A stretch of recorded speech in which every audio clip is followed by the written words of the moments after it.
99.3 WVLE. About 26 away from the top of the hour, State Representative Shawn McPherson joining us. Of course, the session came to a close on Tuesday. Before we talk about the session, let's just back up a little bit. I think we all know what goes on at the General. We think we all know what's on the General Assembly. First year up there, just kind of give us your impressions of being a first-year person up there.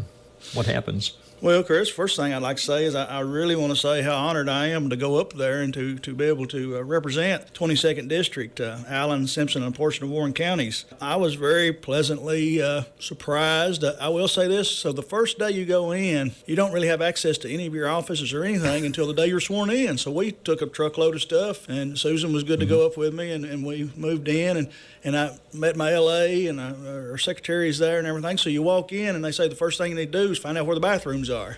So that's what you got to do before you start in your meetings, because when you get out of meetings, you've got a few minutes to get from one to the other. It's very well put together. I was very impressed with leadership. You know, there's 100 members. I was in this session. We were very fortunate. There's 75 of us in the Republican Party, so leadership had to manage 75 people and 75 big personalities, because everybody thought they had won for a reason. You know, everybody was really, really nice, and I was very impressed.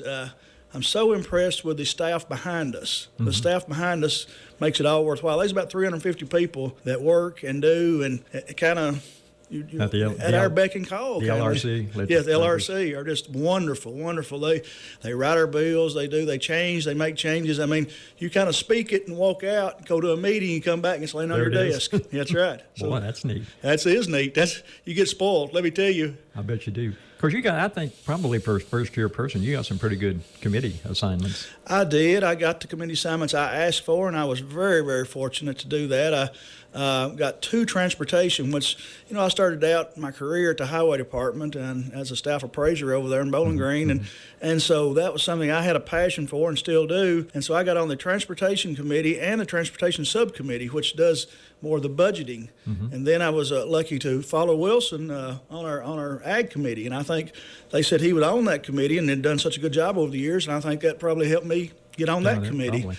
And then the other was banking and insurance. And so where I've served as CFO for our family-run assisted livings, I thought I had a in for that. So Bart Rowland over here is the chairman of that party. I'm the chairman of that committee. Yeah. And so that really helped. Bart's my mentor. They assign you a mentor, so Bart's my mentor. I did not know that. Yeah, they assign you a mentor when you go up there, so you have somebody to go to ask questions, kind of tell you where you might need to. Yeah, exactly. Yeah, so that's really good, and so that's very neat. People didn't understand how we knew so many different people all at the same time, but it worked out really well. Works out that way. Of course, I guess the first big thing that y'all had to take up was the budget, because usually it's a 2-year budget, and last year they only did 1 year because of the COVID-19 continuation budget. That's basically what it is. I guess that's the way you would look at it. First thing they told us was, let's realize that we're going to do a continuation budget with necessary modifications. All the numbers that we're getting back, and even the last ones we got, are showing that we're somewhere around a 6.5, 6.7% increase over what they were projecting, which is really good. We're tickled to death that all these things are coming back and our budget's doing better than projected, but we still wanted to be cautious to make sure that we had monies to do what we needed, and also to see how the CARES Act, the Recovery Act money came in, and so we didn't want to spend something that we thought we might could cover through the Recovery Act. So we were cautious about how we were going about methodically going through that process, but that's what we started out at. Then I think, Tuesday, y'all talked a lot about the new CARES money that's coming. How are you going to divide that up? We did. So after we got to that point, kind of had our budget set. We'd already passed our budget. We'd already had the governor veto, and so we actually left a few veto lines in that he had vetoed that were dealing with some of the circuit clerk and the county clerk things that they felt like they weren't exactly what they wanted, and kind of we had learned on that 10 days that maybe it didn't fit exactly where they needed. So we left a few of those in, but we overrode his veto on the other things. But then Tuesday, the big thing we figured out was that we could use this money for the unemployment, to backfeed the unemployment. And so we've borrowed $784 million to backfeed the unemployment situation that we have here in the state. I think at one time they say we were the highest unemployment in the United States. And so some of that's coming back, of course, and we're getting down to it. And we know we've got I don't know the best word I could use is a cabal. We've got an antiquated system that, we ran so many years that we had so low unemployment that we closed a lot of those places. And so we didn't have it all set up for to go back to, and then when everybody flooded the system. So I'll tell you, we're as frustrated as representatives as you all are when I get emails and texts and want to help. The first question I asked the speaker when we went up there for training was, I was the first. I think I was the first person to ask him a question. I raised my hand and said, "Mr. Speaker, how can we help our constituents?" And everybody just piled on, "Yeah, how can we do that?" He said, "Well, we're not having a lot of luck in how we're getting through the governor's office to do that. So I can, if you're having problems with it, email me, text me, get in touch with me. I can get my LA to set up a file on that and to try to follow it and track it. But we're still not getting a lot of feedback. So we were able then to use this recovery money to backfeed $575 million. And so that's really going to help us not have to, this is an insurance program, so everybody that does has to pay back into that. And we, people that were A-rated, may pay 1.1% or something like that on a ratio, and they were going to go to 8 or 9%. That's what we were ended up going to go to if we went to a Z rating.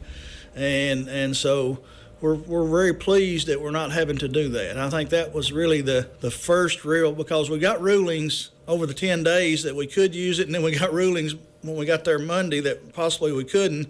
And so by Tuesday morning, we got ruling again that we could. So it's an ever-changing process. Of course, Monday, I think you spent most of the day dealing with the governor's vetoes. Expect him to take any legal action on some of them? Yes, I think 563, which is a bill that the school choice bill. Chris, I wasn't for that and didn't vote for it either time. $25 million tax credit. I really don't think we should probably necessarily be doing that unless we're trying to create jobs. And then the other thing is our rural schools here are so good. I went to school over in Gamaliel. I can't look backwards or forwards, anything that I can remember that school didn't put out at least one doctor every class. And those people were usually the leaders in our class. And so if you had school choice and you decided to go to Bowling Green to school or something like that, those leaders are gone out of those classes. And I think we learned through peer learning and things. So I just didn't think it was right for our area. But we have it. It passed twice with only 2 votes. I mean, only 1 vote, basically. When it passed before we left, it passed with a simple majority, not a constitutional majority. Simple majority means all the people that were there. So it passed, I think, 48 to 47. If one person had flipped their vote, it wouldn't have passed. Yeah. So then it came back, and to override the veto, it had to pass with 51, and they got 51. So it's there. I think it'll be litigated. I think it'll do too. Of course, another one of the big things y'all took up was the no-knock search warrants. We did. Kind of got a little compromise in there, I think, maybe. We did. I mean, we definitely don't want to ever see anybody searched without proper cause, or we don't want to see anybody get hurt. We don't want to see our officials, our law, our policemen, to get hurt when they're going in, and then the people that are going in that they're going to search. You don't want anybody to get hurt. So we have 3 state troopers that are representatives, and we listened to them, took a lot of guidance from them and different ones, but we heard from a lot of people, as you've heard on a lot of news stories even, that they still need this. I think they have to have 3 people now sign off on it before that happens. But, the situation up in Louisville that was just tragic. That was a no-knock search warrant, but it wasn't executed that way. Properly. Yeah. So they did knock and do, but I'm not going to get into that. Yeah, we don't get into that. But yeah. I think I read one of the changes was, of course, the original proposal some folks come up with is to have a SWAT team when you go in, but we can't have those in rural counties. And correct. I think so what they're doing, so what they're allowing is places where you cannot have that, they are still allowing this to happen. The one thing, and I think we've done this, it appears quite often, our EMTs have to be on, backing them up and there, and have to kind of strategically plan all that so that they, if there is somebody gets hurt, then they can have all the medical attention and all the options they can have to still live and not, just I think there was one of the changes. The original thing was to have the EMTs right on site, and now it's to have them It's to have them strategically by. close by. Yeah, they don't need to be. Now, there are some EMTs, I think, that are trained to go in with them in times, but that's kind of with a SWAT team whole situation, yes. I know county clerks were real happy. He passed some election reform. Some of the things we did this year in election reform we're going to make permanent, and I know lots of county clerks are happy about that. Yes, I think so. I think that was Bill 574. And, yes, so we're going to, obviously we did some things that we liked and thought it was a really good thing. Me, as somebody that was running an election, I really enjoyed being able to vote prior to the election day, so I didn't have to worry about being at, I could be at a lot of polls or different places and do strategically what you needed. Yes, so we're going to be able to vote Thursday, Friday, and Saturday prior to the election. Now, some people wanted Monday, but the clerks said they did not want Monday. They wanted to be able to have that to get everything back together. Exactly, organize and know that you've got a 13-hour day no matter what you do. It's a long day. I say a 13 to 20-some-hour day. I've served as election officers. It's a long day, isn't it? It's a long day. Yeah, a long day. So, and you want to get it right. You want to have everything in place to get it right.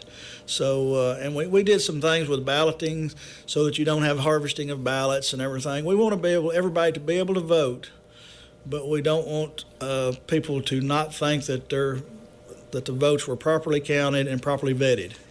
And, of course, I think we've still approved the drop boxes for votes. In case you don't trust the U.S. mail service, you can bring it in.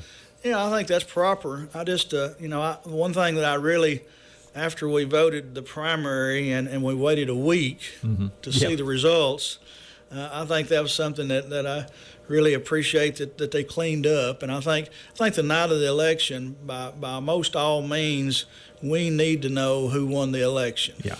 All bills basically take effect 90 days after the session ends, unless they have an emergency clause or a special date. Correct. Something like that. Something like that, yeah. Unless they need to take effect in some ways. But we did a lot of stuff that had emergency clauses on them because of the pandemic. We thought a lot of our bills, so especially when we first went up, Chris, I was just going to kind of walk us through. When we went up there, the pandemic was still pretty raging, and we were in the middle of the winter, and weather situations just perfect for flu weather, all those things. And so I was very impressed that what they had done strategically to keep us safe. We have TVs on the walls in our meeting rooms. We can Zoom people in. You and I were just talking. There's a lot of technology that's going to stay with us from now on. I mean, and so that kind of gets down to we passed basically $300 million for broadband in the state of Kentucky. Now, $250 million of that will put broadband hopefully all over the state, just like electricity and water. But then we passed, the last thing we passed the other day in one of the bills was another $50 million that doesn't have to be spent, but could be used strategically if we was to get a business or an economic development situation to come into an area, maybe a rural area, and we didn't have the technology there. So we could tap that another $50 million to tap that to bring it in. So one thing that was evident across the board as we went through this process, we started out with House Bill 1, Senate Bill 1, trying to open up businesses and kind of limit the governor's powers and let everybody open up and have some freedoms about themselves. And as we progressed through the process, we had some winter weather. We were having so we went in the first 8 days. They say that's pretty unprecedented. We went in 8 days in a row on a Saturday and then skipped Sunday, and then we passed all these bills because we had to for all the rules and regs, and then put them on his desk, put them on the governor's desk, and he vetoed quite a few of them. So we came back then in February and overrode those vetoes, and so then we had a really good rhythm going there, and we had HHR come up, the horse racing, which was a really big thing over the state of Kentucky, and signature industry, and a lot of pressure to get that done. We were up there during an ice storm, and we stayed up there during the ice storm until we took a vote on HHR, and it finally passed after a lot of.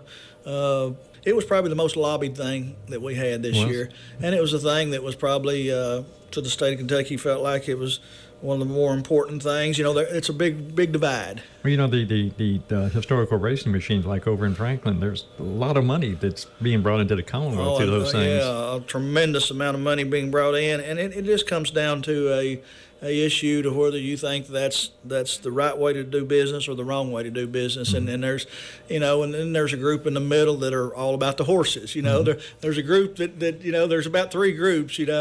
And so ultimately.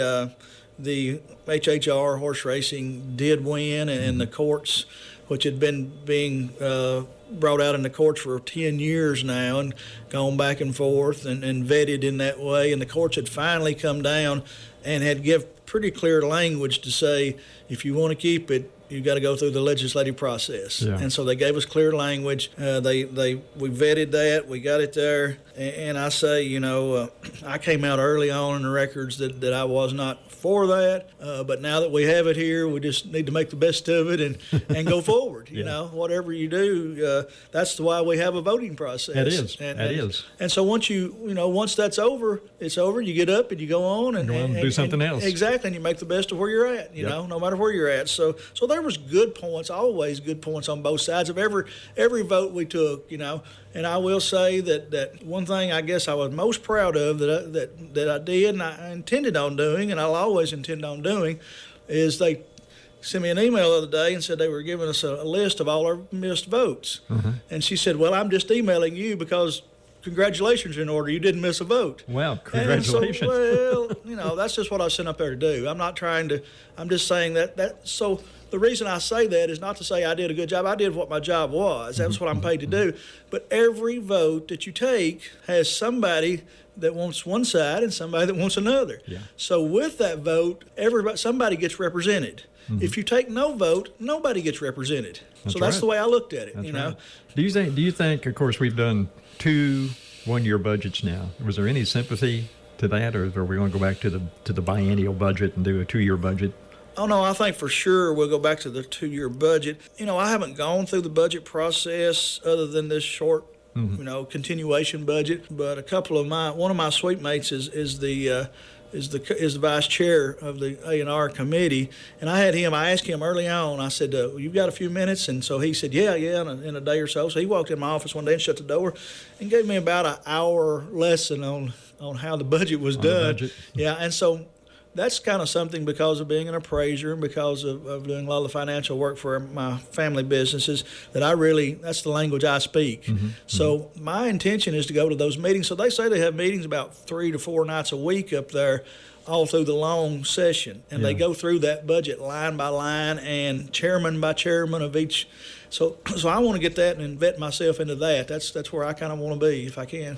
Well, listen, we appreciate you coming in, and I guess you'll be here the first Thursday of every month now, unless something comes up. Well, that'll be great. I sure appreciate it. And I definitely just want to say that I'm so thankful to everybody, the judges, the mayors, all the magistrates, everybody that's kind of reached out to me. And I'm here. My office is down the street here just right down the street across from Junior Foods there. Mm-hmm. So just give me a call and let me know whatever I can do for you. And I'll tell you what, if you don't reach him, leave a message and he will get right back to you. I'll get back to you. Thanks, sir. Thanks, sir. 99.3 WVLE.